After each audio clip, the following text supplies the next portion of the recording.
Okay, that's Ryan. Okay, wait a minute. So I have everyone on mute, and the reason I have everyone on mute is that if someone gets a call and puts us on hold or anything, or someone sneezes, we all hear it. So I think we'll go through this with everyone on mute, and then toward the end we'll open it up to a Q&A. Okay.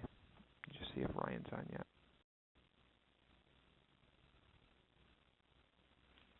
So the first thing is here's the agenda. We're going to discuss the 3 levels of integration. Integration is the focus of this webinar. That means being able to pass us an address in real time and get back the data as data. There's a couple of little things we can do that aren't true integration, but from a user standpoint, they help and make things easier for your users and require almost no IT resources. So we know that in insurance companies that IT resources are always new, and so the automated login tool and passing an address are little things we can do to make life easier on your underwriters without having to commit to full integration. Doing this for a long time, we think full integration is a way to do things. Everyone's talking about straight through processing these days. But so that's what we're going to focus on today. And like I said, at the end we'll do a Q&A. I just want to make sure that Ryan Cruz is on the phone. I don't think he's dialed in yet. Just okay. Great. Okay. Okay. So let's start off. So what is the login tool? Okay. For everyone who uses the RiskMeter, they basically have a username and password, and actually something we call a member ID, which is like a sub-account. And we also have a timeout feature that if the site is inactive for 5 minutes, that the user gets timed out. So every day, maybe the user has to log into the website several times. What automated login is it's got a little executable you download. You install it. It asks you for your name and password, and it logs you in automatically. So that is the simplest thing. It makes a little link on your desktop. That way, the user doesn't have to enter a login and password every single time that they want to do something on the RiskMeter. It also can be used, this link, to create a link for agents on an agent portal. So I'm going to do that because this is really cool, and like it requires basically no pro to do it. So I'm going to the site we're going to talk about a lot today. Support portal at support.riskmeter.com.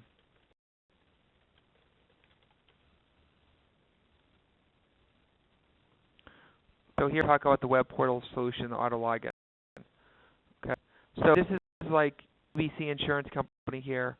Probably have an agent portal and tools in there. Probably something like a replacement cost calculator, like maybe E2 value, maybe forms for your agents and your tools. Well, one of the things our companies, some of our customers have been doing is actually putting a link to the RiskMeter on the website in this agent area on their website. Why do that? Well, a couple reasons. Number one, ease of doing business. They're providing a tool to their agents which makes them stand apart from other companies. Also, the work with can customize things specifically to their company. So, for example, as a carrier, you might have a custom coastline. So you may say, look, we want everyone to use our coastline when they're measuring the distance to coast, or they could come up with different values. So they'll have a RiskMeter link inside the website so the agent doesn't have to log into the RiskMeter or doesn't have to log into their web into something different. So just to show how this works, let me show you.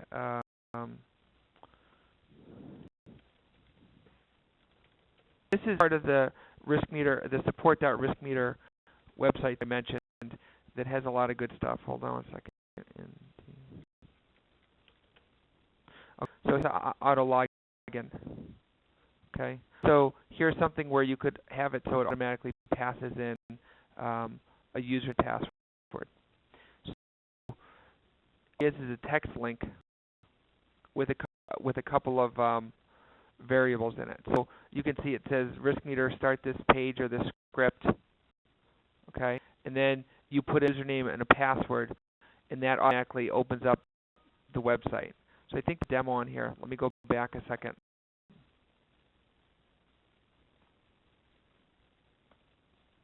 There's actually a look at it. So is that Ryan right here? There was a demo in here I saw. Try auto login link with address. Could that be it? Okay. Yes. Okay. So first, so here's one you type in an address. So you could make a form for your agents, and let's say it's in an address. And if the username and password wouldn't be in here, but for you to actually try it, you need one. Okay? So you can see it actually creates the string, like we said before. It can log in, and it says run this, and here's the address we entered, city, state, zip, username, and password. Okay? So this is basically what would happen if you had a link on your website. You spelled password wrong. I did? Okay. Hold on a second.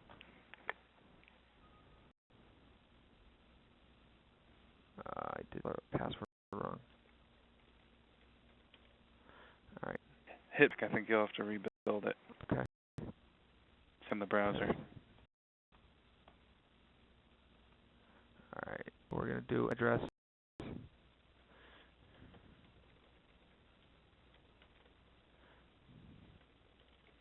Try this. Okay. It basically, behind the scenes, well, so it created the link, but if you put this link on your website behind a post command, right, Ryan? So they couldn't read what's behind the link. If they click on it, this is exactly what would happen. Okay? It would go into the RiskMeter automatically with the entered, and what report you had on your account, they could check off. Okay? So either do it so it just logs them in and asks for an address, or you could have your own form that then it logs them in, but also submits that address to us. Okay, and then you can you'll get right to the output page. But do way, okay? So it would, and then they could check the RiskMeter.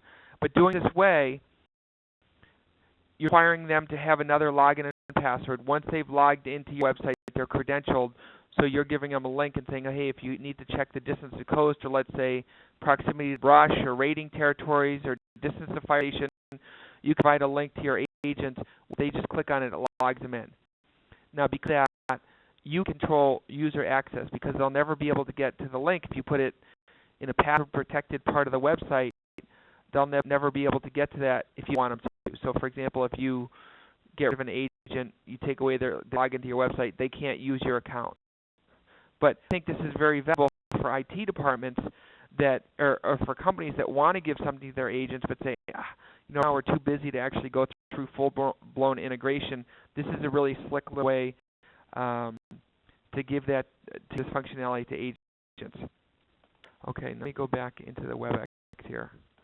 Okay, so that was basically how automated login tool works. And as we said, if we go here, you can just log them in, or you can also pass in an address as well. Okay. So the executable you can download. Ryan could also show you how to make the link. We have a document that will show you in about 10 minutes. It's very, very easy to do. And then the second step is you can also pass in the address when you're doing that.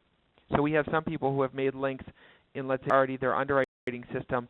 If an agent wants to look at something, they have a little button that will automatically grab the address that they were looking at, pass it over to the RiskMeter, log them in. So it's just, again, a time saver that they don't have to type in the address again, and they'd have to type in a login and password. Okay, now let's talk about full RiskMeter integration, which is really the meat and potatoes of this whole thing. Okay, so when we talk about full RiskMeter integration, we're talking about allowing a system to get back all of RiskMeter data to the server in real time. Okay, so, the whole world, like I said, is trying to go through to real-time quoting. People are going to straight-through processing. This is where we fit in really well with people's system strategies. If you're trying to get validated data into your system system to process, let's say, homeowner's business automatically without anyone needing to touch it, we're a great fit for that. So basically, your system sends us an address, and we can return all of the data we have and optionally a map. So it eliminates all the redundant data entry. You use the values to pre-fill fields. I mean, people look at the risk meter as an output page, but finally any element on that output page that's data, you get back XML or text. Of course, can be used as inputs into other systems. So, for example, let's say you have a system and your agent types in the address, and what you get back from the risk meter is the flood zone. So, using the risk meter, the address, we give you back, it's a zone A.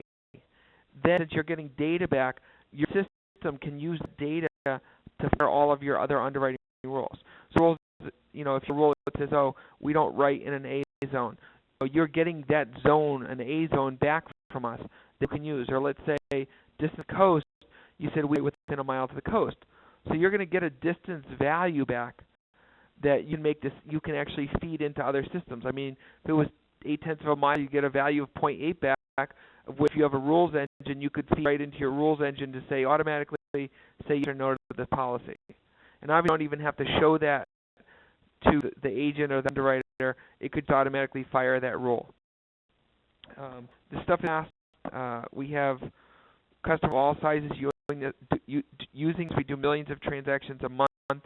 I mean, in talking about a second to get an answer back, not 10 seconds, not 30 seconds. It's very, very fast. You know, these are dramatic accuracy and efficiency gains. If you integrate the risk meter into your underwriting, your quoting systems, you really can move to straight processing, because if you're working with validated data, you know it's accurate. Also saving all that time of logging in, writing on the answer, going into another interface, being the address again. It's just so efficient. You know, another thing we want you to understand is that this quote, using the integrating with the risk meter, is exactly like the risk meter line, but we're pulling back our interface. So this shows you, I mean, basically we have this risk meter server, and the meter online, which most of you are used to, the browser-based thing that you use. Well, basically we're saying instead of using our front end, which is the risk meter online, you can use your front end and just communicate with the risk meter server. Okay, so it's important to note that they'd be driven by the exact same engine. So it's not like some people do have things say, oh, well, yeah, you can do that through our interface, but no, the feature isn't available online or through your own interface. In general, pretty much everything in the risk meter is available without our interface. So basically peeling back the onion. Is there anything you want to add to that, Ryan? You're right on with that. Okay. A full suite of tools, as advanced as, using the mapping. If you want to return the map,